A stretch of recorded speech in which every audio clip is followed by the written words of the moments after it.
Komið þið sæl, ég heiti Dirksen Baumann og ég yfir mér hrifin yfir að fá að halda fyrirlestur hérna í dag þó að ég hafi ekki komist til Íslands í þetta skiptið, þar sem ég upptekinn við vinnu hér við Gallaudet háskóla og komst því ekki í þetta skiptið, en vonandi kemst ég einhver tíman að heimsækja ykkur til Íslands. Það mér heiður að fá að halda hérna fyrirlestur Duff gróða í dag, en til að byrja með vil ég flytja nokkar þakkir. Ég vil þakka þeim sem lögðu sig fram við að skipuleggja þetta málþing hér í dag, fyrir allar þeirra vinnu við skipulagningu og púsla þessu öllu saman svo þeir geti notið ykkar í dag. Í öðru lagi vil ég þakka samstarfsfélagum mínum, Joseph Murray, sem vinnur með mér hér við Gallaudet háskóla í ASL og Duff fræðadeildinni, en við höfum rætt mikið Duff gróða og við ætlum að gefa út bók það efni. Margar hans hugmynda eru með í fyrirlestrinum hér í dag. Í þriðja lagi vil ég þakka meistaranemanum mínum, Rosie Ettenheim, fyrir að klippa og taka upp þennan fyrirlestur. Svo við byrjum aðeins á sjálfum mér. Þegar ég fæddist í Colorado, heyrði ég ágætlega. En það áhugaverða gerðist þegar ég var 21 árs að ég varð heyrandi. Ég var að vinna í Duff skóla og áttaði mig að því að ég var heyrandi manneskja og í fyrsta skipti á ævinu sá ég þennan mun á milli heyrandi og Duff. Síðan þá hef ég verið að rannsaka þessa tvo heima, Duff heiminn, sögu hans og menningu, en ég hef einnig beint sjónum mínum að heyrandi heimi. Hverjir eru þessir heyrendur? Hvaða fólk er það? Og það hluti af því sem við ræðum í dag. Fyrirlesturinn minn í dag hér fallar tvennt. Duff gróða og heyrandi eða heyrnar tap. Svo við skiljum að hugtakið Duff, þá skulum velta fyrir okkur aðeins, ef maður flettur upp í orðabók, hugtakinu heyrnarleysi, þá skýringin yfirleitt svo að skorta heyrn eða eiga erfitt með að heyra. Og ekkert meira en það. Ef maður hittir Duff fólk og talar þeirra lífsreynslu og lífsviðhorf og velti fyrir sig hvort hún takmarkist af því að heyra ekki, heldur hún ólík. Og snýst ekkert það að hafa mist af einhverju, heldur hvað maður fær í staðinn. Og það það sem við ætlum að skoða og köllum Duff gróða. Duff gróði skiptist niður í sköpunarlegan, menningarlegan og vitsmunarlegan gróða. Það sem heimurinn getur grætt af Duff. Duff gróði, ólíkt heyrendatapi, snýst það hvað maður hefur. Grundvallarspurningin því einföld. Heimurinn plus Duff hvað eða heimurinn mínus Duff hvað? Heimurinn betri með Duff fólki eða verri?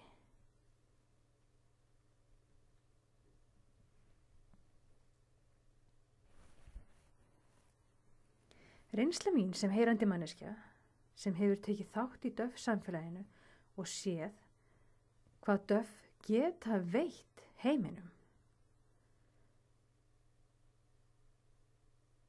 Þá velti ég fyrir mér ef þeir heyrandi sem vilja fækka Duff úr heiminum þannig að það séu engir Duff.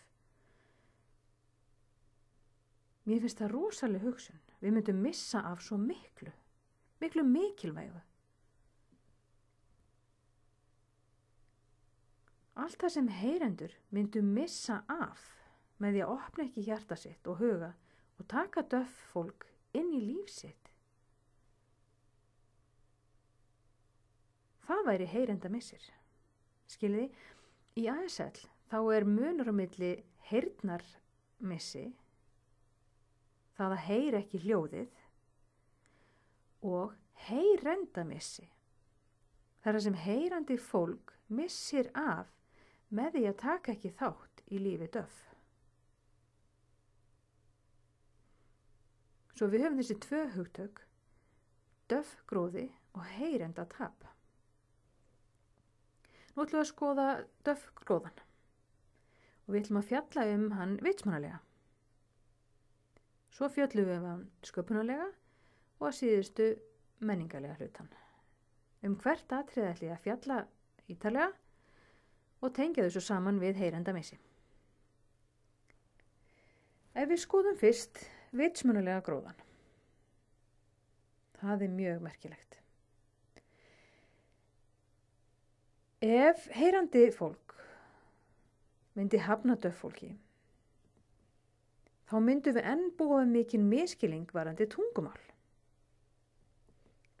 Til skamstíma var skilgreining okkar á tungumálum byggð á því að tungumál og tal með rödd væri það sama,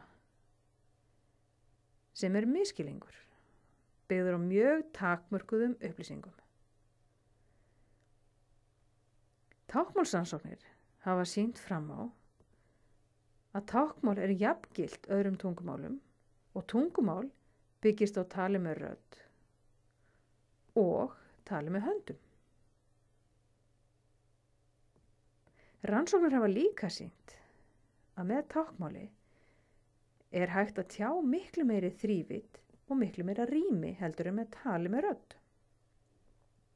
Og við getum sýnt heiminn miklu raunverulegar í gegnum táknmál en með raddmáli.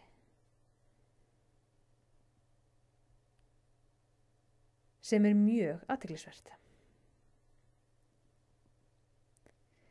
Þetta veitti mér nýjan og dýpri skilning fyrir rannsakaði heilan og starfsemi hans. Þegar við höfum áttað okkur á þessu varðandi táknmálið, sjáum við það að tungumáli er ekki byggt á einu tjáningaformi frekar en öðru. Tungumál eru byggð á mjög flóknum taugabóðum. En frá því að greinar heilastarfsemi táknmálstalandi einstaklinga birtust, hafa rannsakendur öðlast nýjan skilning á heilastarfsemi og geta kortlagt hann betur. Og þetta er mjög mikilvægt fyrir alla. Fyrir allt fólk. Og ef við reynum að hafna þessum gróða, þá er það í raun eins og þegar við héldum að jörðin væri flöt og við getum bara siglt fram af henni. En með rannsóknum að þá komumst að þetta var vitleysa. Jörðin væri ekki flöt heldur hnöttótt og þetta voru nýjar upplýsingar og gömlu upplýsingar að kasta fyrir róða. Eða eins og þegar við töldum að jörðin væri miðpunktur alheimsins. Sólin og aðra plánetur snerust í kringum jörðina.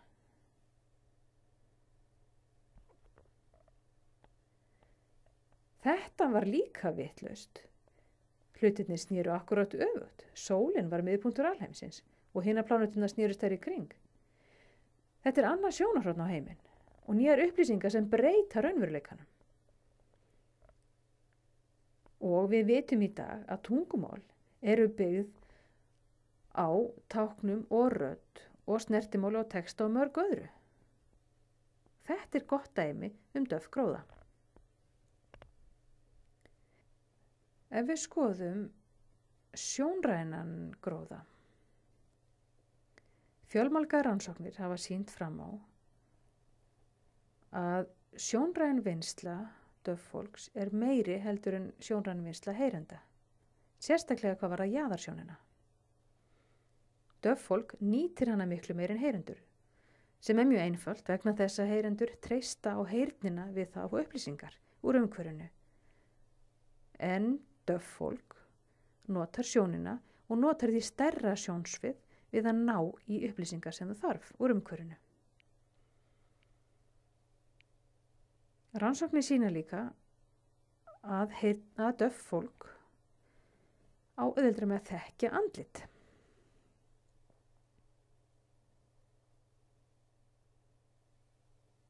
Þau þekkja andlit betur heldur en heyrendur. vegna þess að sjónræn vinnsla þeirra er sterkari og nákvæmari en heyrenda.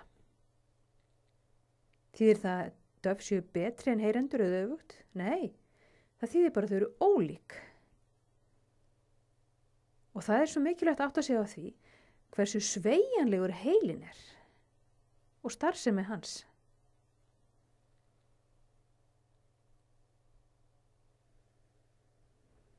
Ef við festum okkur í heyrendasjónhorninu, gætu við talið það vera það eðlilega.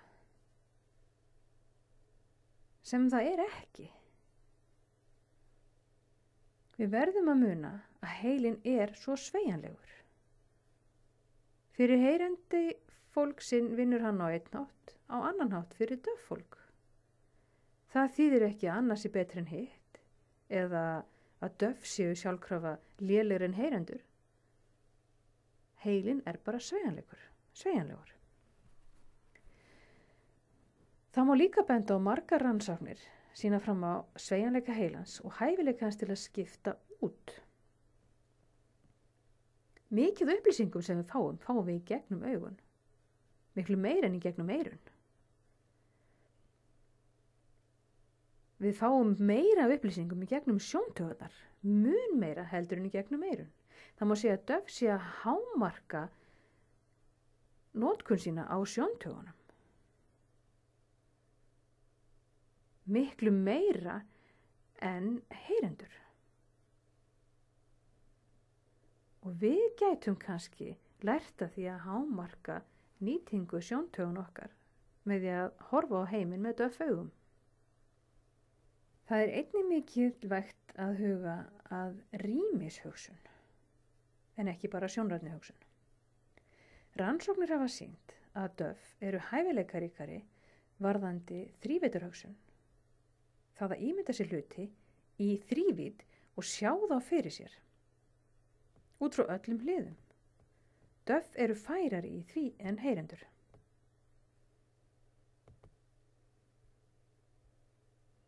Við þurfum líka að velta fyrir okkur hvernig við getum sinnt námi og kennslu í tengslu við bendingar og líkamsmál. Hvernig lærum? Við lærum ekki bara í gegnum heilan. Við notum líkamann líka við nám, eins og lítil börn sem nota líkamann og hendurnar við að læra. Og það er mjög mikilvægt að átta sig á því og rannsóknir hafa sýnt að samhæfing augna og handa er mjög mikilvægt varðandi nám. Og í háskóla í Chicago var gerð rannsókn á heyrandi börnum, ekki döf.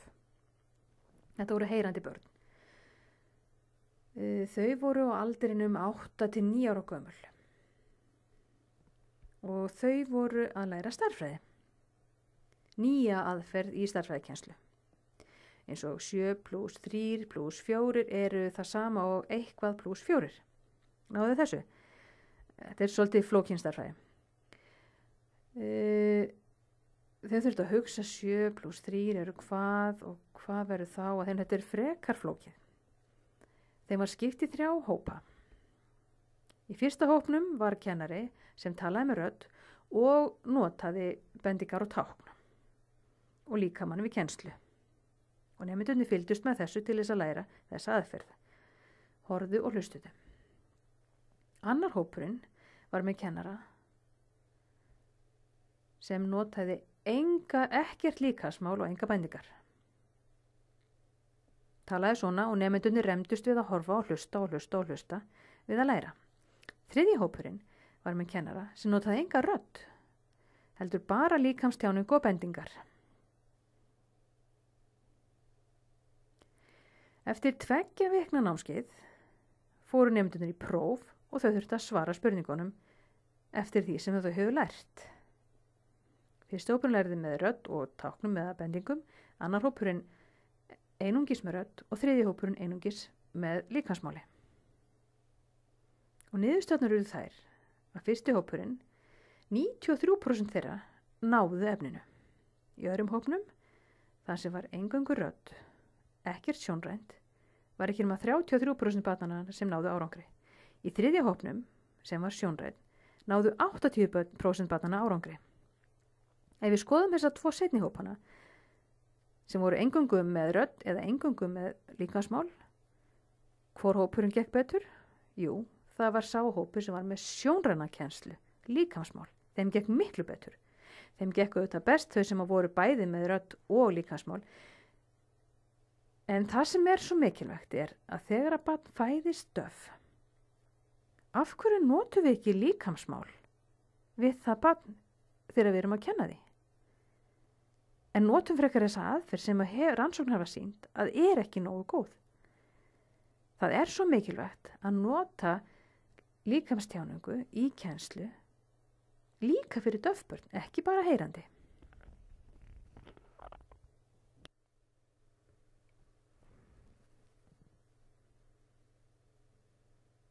Þessu líkur ekkert hér.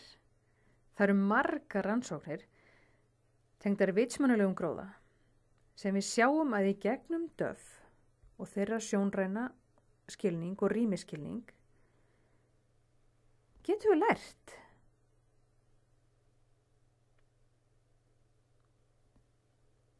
En það mikilvægt að reyna að takmarka heyrenda missi okkar og nýta okkur þessar upplýsingar sem við getum hagnast af.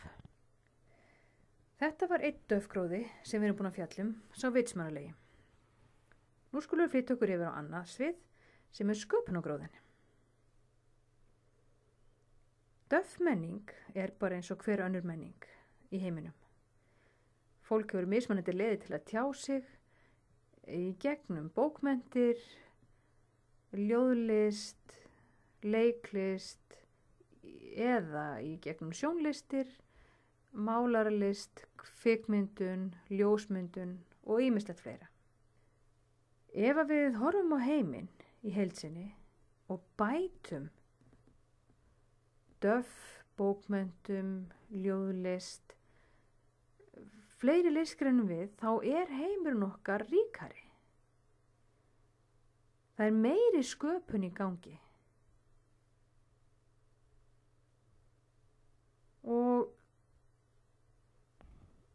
ef við skoðum til dæmis arkitektur, það hvernig við byggjum húsnæðin okkar og skipuleggjum heiminn hjá okkur. Ef allar byggingar væru hannaðar af döff, þá litu þær ólíkt út. Ef við tökum sem dæmi döff kennslustofu, þar sitja allir í hring.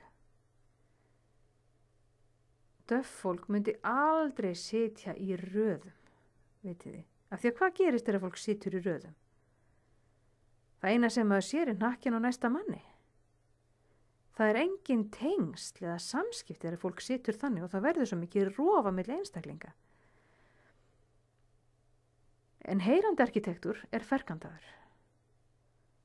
En ef við myndum nota döff arkitektur þá væri veröldin ávalari og kringlóttari og það væri meiri tengsl mann á milli.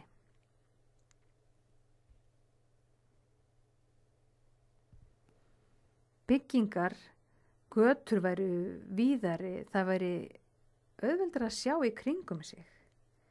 Þetta væri döffgróði sem myndi skapa opnari heim fyrir alla. Hér í Gallaudet þá erum við að vinna verkefni varandi döffkennslu og döffrými. Þannig að fólk sjái í kringum sig og þegar heyrandi fólk kemur inn þá upplifir það svo opið svæði og mikið flæði í gangi. Þetta það sem að döff geta boðið heyrendum heiminum varandi arkitektur og byggingalist. Vegna þess að heyrandi byggingalist full af litlum rýmum. Döffgróði væri að veita okkur meira flæði og meiri tengsl mann á milli. Þetta hluti döffgróða innan sköpunar. Ef þið viljið sjá meira döffgróða varandi sköpun, kíkið þá á þetta tímarit á netinu.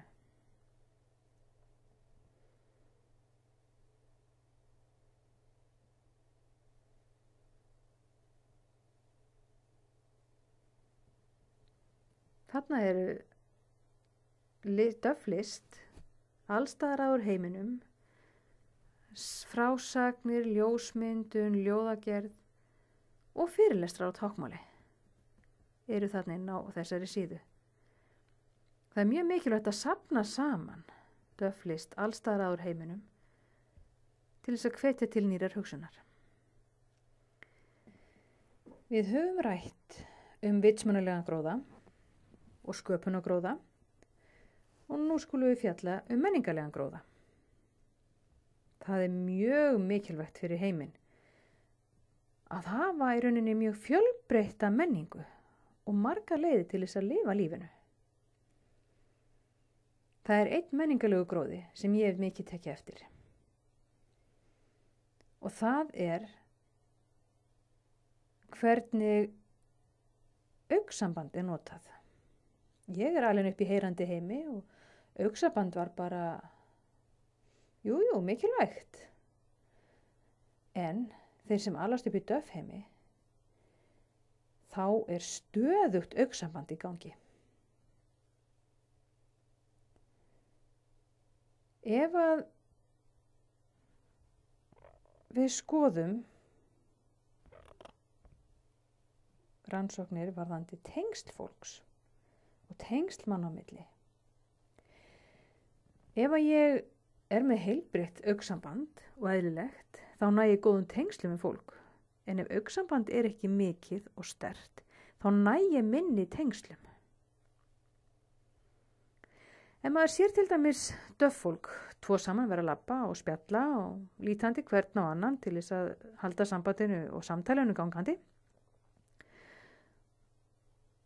Og ég tek eftir til dæmis staur, þá læt ég viðmælandamenn vita. Vegna þess að ég berð ábyrgð á hans heilsu og hann á minni heilsu. Við styðjum hvorn annan. Og það er sameiginleg ábyrgð og hluta menningunni að bera svona ábyrgð. Ef tveir heyrandi eru að labba saman og spjalla, þá er ábyrgðin öðruvísi. Þeir horfa út allt og ef annar þeirra rekst á stór, þá er sér einn bara, en þetta var nú leiðilegt. Duff bera meiri ábyrgð á líkamlegri vellíðan hvers annars. Og hugsið ykkur hvernig heimurinn væri ef allir bæri sömu ábyrgð hver öðrum eins og Duff gera í sínum heimi. Heimurinn sem við lifum í væri miklu betri ef við tilenguðum okkur þennan hluta Duff-menningu. Annað dæmi. Heyrendur eru ofta að velta fyrir sér, rosalega eru Duff einangraðir og eiga erfitt líf og mikil einangrun í gangi. Þetta er dæmi heyrendamissi. Vegna þess að þetta er ekki svona. Ef við skoðum til dæmis ferðalög, þá hef ég ferðast mikið bæði með Duff og heyrandi. Og reynsla mín er mjög ólík af þessum samferðamönnum. Duff fær í ferðalög, fara til annarra landa og það er öðruvísi tákmáltöluð. Og þar er ekki endilega einhver sem talar ASL, en með því að nota þetta sjónræna mál og alþjóðlega tákn, þá næst tenging og skilningur manna á milli. En þegar ég ferðast með heyrendum, þá reynir fólk að tala ensku, en viðkomandi skilur kannski ekki ensku. Maður reynir að nota einhver tákn, en það verði engin tengsl. Þetta verður erfitt. Duff geta ferðast hvar sem er, sama hvaða táknmál er notað, vegna þess að málið er sjónrænt. Það er allt önnur reynsla. Þannig að það er svolítið skrítið að velta fyrir sér að Duff, sem er í rauninni meiri heimsborgarar, heldur en heyrendur. Þeir geta ferðast út allan heim og landamæri í rauninni ekki til í þeirra huga. Þau eyðast út. Þannig að Duff eru minna einangraðir en heyrendur. Margir Amerikanar eru í raun mjög einangraðir vegna þess að tala ekkert nema ensku. Þeir farið til annarra landa, þá horfa þeir bara í kringum sig. En Duff eigi samskiptum. Þetta er svolítið kaltænið. Heyrendatap, Duff gróði. Ég ætla eins að fara yfir döffgróða. Hvað er það? Er það gróða að vera döff? Já, það er allavega ekki eins neikvætt og margir heyrendur myndi vilja vera að láta. Þeir fjallum það sé erfitt að heyra ekki, erfitt að læra, erfitt að lesa, erfileikar í vinnunni. Þetta sé erfileikar og þjáning, en við þurfum að breyta þessum neikvæðu hugsunum og fara að skoða á jákvæðu hliðarnar. Og það getum við gert ef við opnum okkur fyrir döff. Og við skoðum hvað döff geta. Ég ætla að sýna ykkur fleiri dæmi það varðandi vinnu og lífið sjálft. Hvernig döff gróði getur dregið úr heyrendatapi. Döff gróði getur verið fjárhagslegur. Við heyrendur, við þurfum bara að opna augu okkar svolítið gagnvart í hvernig til dæmis við kennum. Við þurfum að, hér við Gallaudet erum við að rannsaka það, hvernig döff kennarar skoða döff kennslustofur. Eins og ég sagði ykkur fyrst, þá eru kennslustofunar með sætin í hring. Við þurfum að skoða hvernig kennslan fer fram og hvernig kennarinn er tengsl með hvern og einn nemanda. Þegar kennarinn kemur inn, þá er hann sambandið hvern nemanda fyrir sig, augnsambandi. Í heyrandi kennslustofu kemur kennarinn inn, byrjar að bladra og skrifar á töfluna og nær engum tengslu við neinn. Það myndast ekkert samband. Það verður rof á milli kennar og nemanda. Þannig að við þurfum að læra hvernig döff kennarar sinna sinni vinnu. Og núna hér við Gallaudet erum við að safna gögnum þetta og skoða hvernig þessi kennsla fer fram og hvernig kennari nýtir augnsambandi í kennslustund og á í samskiptum við nemendur sína. Og við ætlum að skoða þetta og sýna og gefa út efni þessa kennslu. Við höfum líka rætt sjónrænafærni döffólks. Hvernig getum við nýtt okkur það fyrir allan almenning? Til dæmis í tölvuleikjum. Í tölvuleikjum þá þarf að nýta sjónsviði mjög mikið. Af hverju notum við ekki döff nemendur? Ég verð ekki bara að spila tölvuleiki, heldur líka hanna þá. Og nota sína færni, sína sjónrænu færni og möguleika á þrívítarhugsun til að búa til sína eigin tölvuleiki. Við þurfum að hvetja þau áfram til þess að vinna svona verkefni og hanna sína eigin tölvuleiki og þau getur grætt á þau líka. Þetta er döff gróði. Eins og ég nefndi við ykkur áðan varðandi arkitektur. Hugsið ykkur ef að arkitektastofur réðu döff fólk í vinnu hjá sér og auglýstu það að þau væru með döff starfsfólk. Til dæmis finnst heyrandi fólki lýsing mjög mikilvæg, en döff fólk hannar lýsinguna fyrst og svo bygginguna í kringum hana. Skiljiði? Arkitektun yrði allt öðruvísi og fyrirtækin getur auglýst sig með döff starfsfólk. Og þetta myndi auka atvinnumöguleika döff. Einnig finnst ykkur þetta kannski skrítin hugmynd, en það eru til döff-löggur. Það er borg í Mexíkó, Oaxaca, sem hefur ráðið döff-löggur. Ástæðan er svo að það þarf að sinna eftirlitsvélum sem taka myndir út alla borg og eru birtar á skjá í stóru herbergi.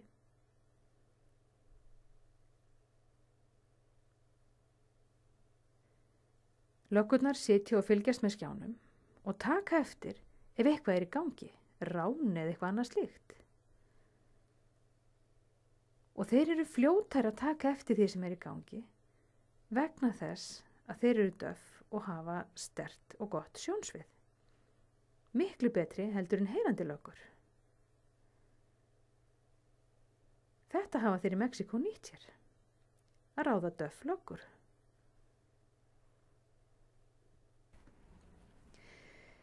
Ég er búin að gefa ykkur nokkuð dæmi döffgróða og heyrendatap.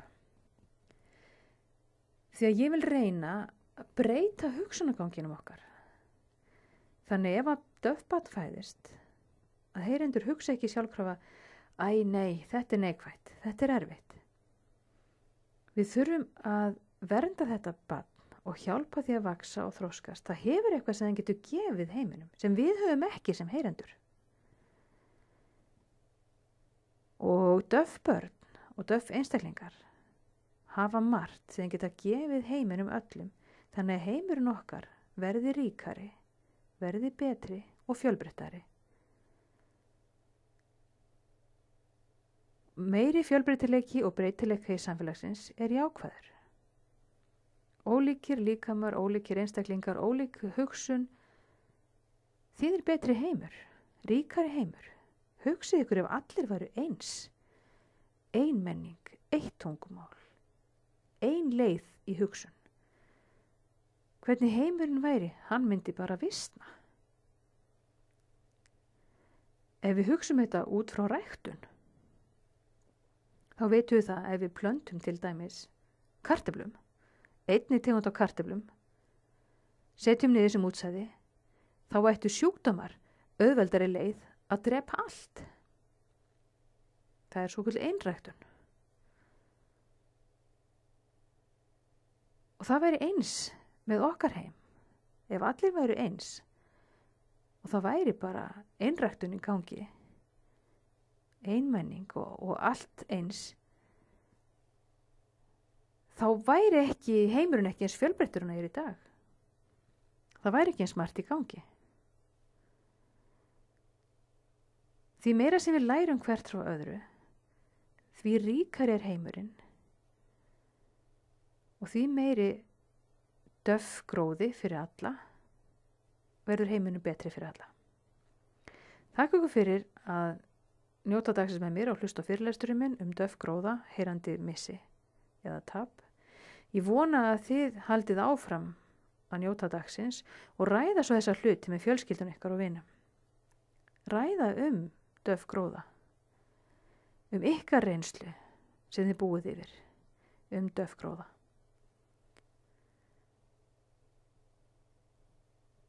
Takk fyrir daginn, verið sæl.